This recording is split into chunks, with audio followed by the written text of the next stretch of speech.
കഴിഞ്ഞ ഒരു വീഡിയോയിൽ നമ്മൾ പറഞ്ഞിട്ടുണ്ടായിരുന്നു ഇതുമ്മ വീലി ബാർ സെറ്റ് ചെയ്യാൻ പോണ കാര്യം. വീലി ബാർ ചെയ്യാനെക്കാട്ടും പകരം നമ്മൾ ഈ ഒരു സീറ്റ് ഹോൾ അടിച്ച് വെക്കാനുള്ള പരിപാടിയിലാണ്. ഈ സീറ്റിന്റെ വർക്ക് കഴിഞ്ഞിട്ട് ആ ഫോൾഡിന്റെ പെർഫോമൻസ് എങ്ങനെയുണ്ട് നോക്കും. എന്നിട്ട് നമ്മൾ വീലി ബാർ സെറ്റ് ചെയ്യുള്ളൂ. വേണ്ടി വന്നാലും സെക്കൻഡ് ഹാൻഡ് സീറ്റ് എടുത്തിട്ട് വേണം നമ്മൾ ഹോൾ അടിച്ച് വെക്കണമെന്നുണ്ടെങ്കിൽ. അപ്പൊ നമുക്ക് മാറ്റിയിടാൻ പറ്റും. ഏത് വണ്ടി പോകുന്ന ആലോചിക്കണം. തൃശ്ശൂർക്ക് RX എടുക്കാന്ന് വിചാരിച്ചു. കുറെ നാളെ RX ഒരു ലോങ് ഒക്കെ പോയിട്ട് കേരളത്തിലെ റോട്ടിൽ കൂടെ വണ്ടി ഓടിച്ച് പോകുമ്പോൾ ഇതുപോലെ മാസ്കും ഹെൽമെറ്റ് ഒക്കെ നിർബന്ധമാണ്. ഹെൽമെറ്റ് വെച്ചില്ലെങ്കിലും കുഴപ്പമില്ല, മാസ്ക് നിർബന്ധമാണ്. ഈ നട്ടുച്ചക്ക് ഒരു ചെറിയൊരു ലോങ് റൈഡ് ഓസോൺ പാളിക്ക് വിള്ളൽ വീണെന്ന് പറയേണ്ടത് അതൊന്നുകൊണ്ട് ഇത്രയും ചൂട് നമ്മൾ ഇവിടെ എല്ലാവരും പുറത്തിറങ്ങുമ്പോൾ സൺസ്ക്രീം ഒക്കെ തേച്ച് ഇറങ്ങിക്കോട്ടെ. അല്ലെന്നുണ്ടെങ്കിൽ ആഫ്രിക്കക്കാരെ പോലെ ലാസ്റ്റ് അവസാനം ദേ ഉള്ള വെയിലും കൊണ്ട് ദേ പൂരങ്ങളുടെ പൂരപ്പറമ്പായി നമ്മളെ തൃശ്ശൂരും എത്തി.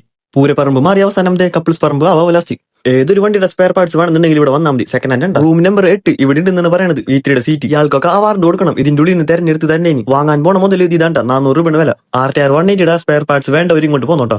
BS3 വരുന്ന നമ്മളെ ഡ്യൂക്കിന്റെ T4 കാര്യങ്ങളും വന്നിട്ടാ. ഒരു കുഴപ്പമില്ല സാധനം. കയ്യോടെ തന്നെ ഐറ്റം കൈ കിട്ടിയോണ്ട് ഇനി നേരെ ഷോപ്പിൽ കൊണ്ടുപോയി കൊടുക്കണം. ഈ ഒരു സീറ്റ് ഹോൾ അടിച്ച് സെറ്റ് ചെയ്യുന്ന ഷോപ്പ് നമ്മൾ ഇരിഞ്ഞാലക്കൂടെ തന്നെ ഉണ്ട്. അങ്ങോട്ട് കഴിഞ്ഞ് നേരെ പോണത്. നമ്മളുടെ നാട്ടിലേക്കൊക്കെ കുടിയേറി വരുന്ന ആൾക്കാർ തുപ്പണത് മൂത്രമൊഴിക്കണതൊക്കെ പുതു സ്ഥലത്താണ്. നമ്മളുടെ കേരളം എന്ന് പറയുന്നത് ഇപ്പൊ മിനി ബാംഗ്ലൂരായിക്കൊണ്ടിരിക്കുന്നു. ദേ കണ്ടില്ലേ അവരുടെ ജീവിത രീതി അവരിവിടെ പരീക്ഷിക്കുന്നു. CC കൂടി വണ്ടി പാഞ്ഞു പോണ ഒരു ശ്രദ്ധിക്കട്ടെ. ഷഡിയൊക്കെ വന്ന് മൂത്തുകൊള്ളും. പിയാസ് പറയണത് V3 മേടിച്ച് സെറ്റ് ചെയ്താലും അത് ആ ഫോട്ടോ അടിക്കുമ്പോൾ കാണാനല്ല കറങ്ങണം. അതേപോലെ ചില സ്ഥലത്ത് കൂടെ പോകുമ്പോൾ പയ്യനെ പോകാൻ പാടില്ലട്ടാ.